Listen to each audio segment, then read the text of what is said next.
Bonjour tout le monde, avec vous Linda Agdadero. Aujourd'hui ensemble nous allons réaliser une recette qui m'a été demandée par certains d'entre vous et aussi une recette qu'on prépare généralement dans cette période, c'est-à-dire début janvier. C'est pour bientôt. C'est bien sûr la recette de la galette des rois. Une recette très facile à base de pâte feuilletée, une crème pâtissière et une crème frangipane. Une recette qu'on va réaliser ensemble et je vais essayer de vous donner les astuces afin de la réussir et avoir un très bon résultat. Suivez-moi, nous allons passer à la réalisation.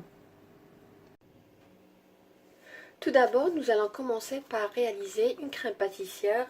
C'est la recette classique que j'ai l'habitude de réaliser. Là, j'ai 125 ml de lait. Là, j'ai du sucre, à peu près j'ai 55 grammes. Là, j'ai de la maïzena, j'ai 25 grammes. Je vais utiliser un œuf entier et une demi-cuillère à café de vanille. Dans un saladier, j'ai mis l'œuf. Je vais ajouter le sucre. Et je vais bien mélanger.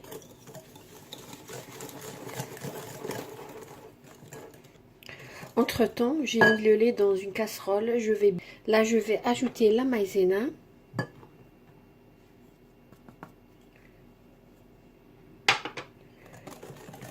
Après avoir bien chauffé le lait, je vais ajouter la vanille. Ou tout simplement, vous pouvez utiliser une gousse de vanille. Là, je vais prendre la moitié du lait et je vais le mélanger au mélange précédent. Voilà, juste la moitié.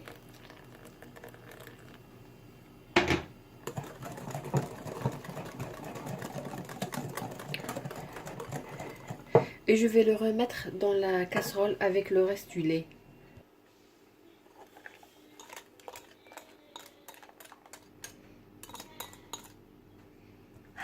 Je vais remuer jusqu'à ce que la crème devienne épaisse. Voilà, la crème est devenue épaisse. Je vais la transférer dans un saladier et la couvrir.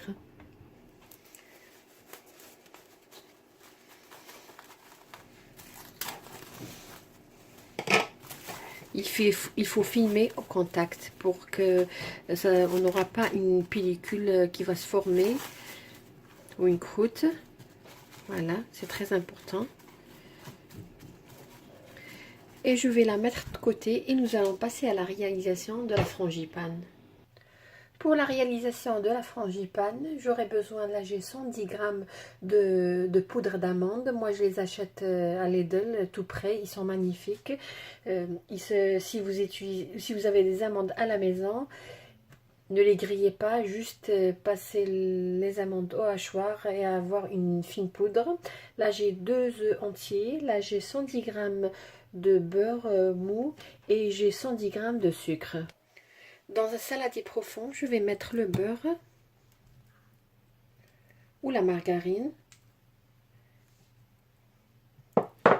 Je vais crémer le beurre jusqu'à ce qu'il devienne comme une pommade. Ensuite, nous allons ajouter par petite quantité le sucre. Je vais ajouter le sucre à peu près en 3 fois. Là, après avoir ajouté le sucre, je vais ajouter les œufs un par un.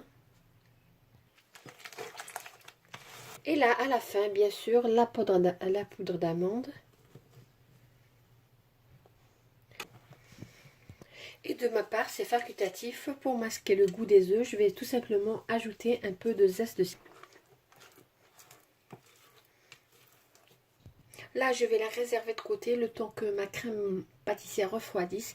Ma crème pâtissière a complètement refroidi. Là, je vais la mélanger à la frangipane.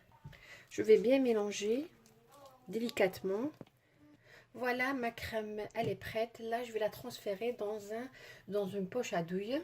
Là, comme vous voyez, j'ai pris une poche à douille jetable. Je l'ai mise dans un verre à mesure pour me faciliter la tâche. Voilà. Et là, je vais remplir cette poche à douille avec notre crème. Voilà, la crème, elle est prête.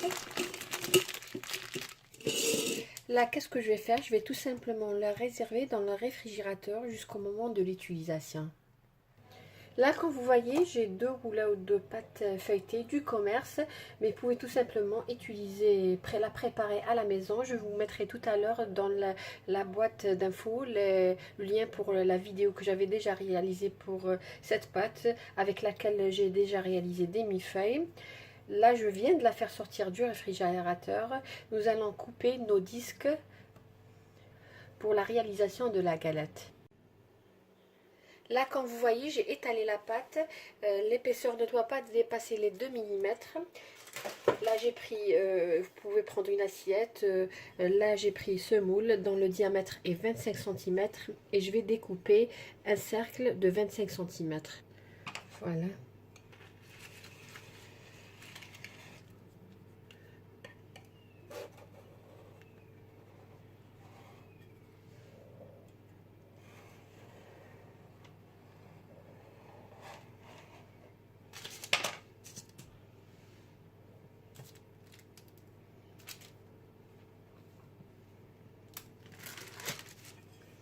Je vais réaliser la même chose avec la deuxième pâte.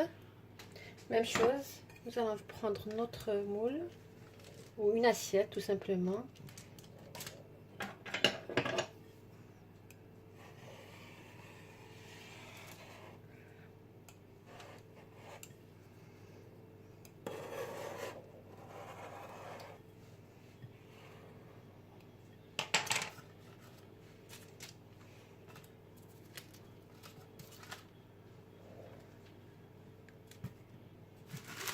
Et voilà. Là, comme vous voyez, j'ai un œuf. Je vais prendre un pinceau et je vais badigeonner les bordures de notre galette à peu près 2 cm tout autour. 2 cm, c'est à peu près ça. Là, je vais ramener ma poche à douille avec la crème. Et là, nous allons garnir avec la crème en la pochant en escargot.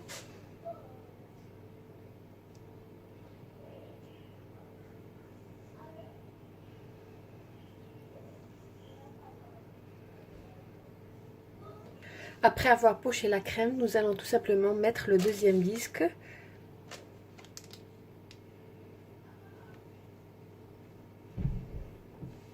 Je vais bien serrer les bordures. Là, je vais mettre du papier cuisson et je vais renverser. Voilà. Et je vais réaliser la même chose. Là, nous allons décorer les bordures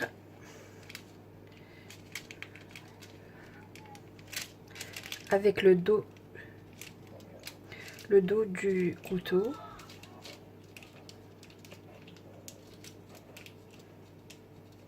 Après avoir terminé les bordures, là je vais badigeonner notre galette avec le même jaune d'œuf sans toucher les bordures, uniquement au milieu. Et ensuite, je vais la mettre dans un plateau et je vais la remettre au réfrigérateur pendant à peu près 1 à 2 heures si vous voulez avoir un très bon résultat. Généralement, les pâtissiers réservent leur galette des rois à peu près 6 heures. Voilà notre galette des rois. Elle est prête. Je l'ai laissée reposer à peu près 2 heures dans le réfrigérateur. Juste une petite remarque. D'habitude, on met une fève dans la galette des rois. Et celui qui trouvera la fève est désigné comme étant roi. Là, j'ai oublié de la mettre, mais vous pouvez mettre une fève ou une amande, tout simplement. C'est juste pour faire plaisir à vos enfants ou vos invités. Là, il est très important pour avoir une belle galette des rois bien brillante. Il est très important de badigeonner votre galette 2 fois. On l'avait réalisé tout à l'heure une fois et là, nous allons réaliser pour la dernière fois.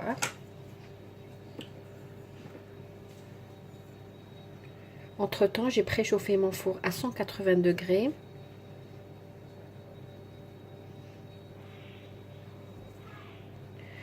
Là, je prends un couteau. Pour l'oreillage, nous allons juste effleurer la pâte. Il est très important de ne pas percer votre pâte.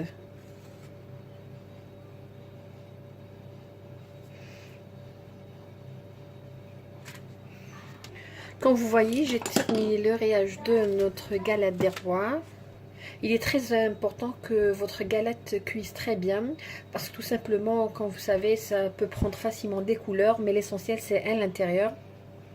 Alors, si votre four est très chaud, je vous conseillerais de diminuer un petit peu la température et de laisser au minimum 50 minutes de cuisson. Là, nous allons passer à la réalisation du sirop. Là, j'ai 50 ml d'eau à laquelle je vais ajouter 50 g de sucre. Et je vais laisser bouillir à feu moyen. Voilà notre galette des rois que je viens de faire sortir du four. Comme vous voyez, elle est très bien cuite, une belle dorure. Alors voilà, pour mon four, je l'ai mis tout d'abord à 180 degrés pendant 10 minutes. Ensuite, j'ai diminué la température à 160 degrés et je l'ai laissé cuire comme en tout 1 heure. Là, directement, nous allons badigeonner notre galette avec le sirop qu'on avait préparé. Voilà, elle est prête. Je vais la mettre de côté, la laisser refroidir. Voilà notre galette des rois après l'avoir laissé refroidir sur une grille. Nous allons découper et voir comment elle se présente à l'intérieur.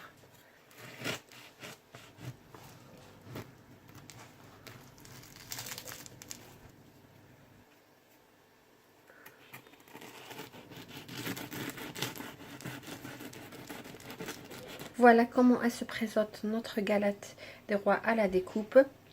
La pâte feuilletée a bien gonflé, a bien cuit. Comme je vous ai dit, il faut laisser le temps pour votre galette de bien cuire. Voilà un très beau feuilletage, très belle dorure. Voilà. Elle est juste magnifique. Et le zeste de citron a donné un plus à notre crème. Voilà, on est arrivé à la fin de la recette d'aujourd'hui qui était la galette des rois. Une recette traditionnelle qu'on prépare généralement dans la première semaine du mois de janvier. Moi, j'ai été un petit peu en avance, mais une recette que vous allez réaliser, j'en suis sûre, que vous allez adorer. En suivant les étapes que je vous ai données et les conseils, vous obtiendrez une galette des rois magnifique, croustillante, bien cuite et surtout très légère. Là, on est arrivé à la fin de la vidéo d'aujourd'hui. J'espère que vous avez aimé ce que j'ai réalisé. Je vous remercie de m'avoir suivi. Si vous avez aimé ce que j'ai réalisé, n'hésitez pas à liker ma vidéo. Si vous avez une recette à suggérer ou une question à poser, n'hésitez pas à la poster en commentaire. Je me ferai toujours un plaisir de répondre à vos questions. Sur ce, je vous dis merci de m'avoir suivi et bon week-end.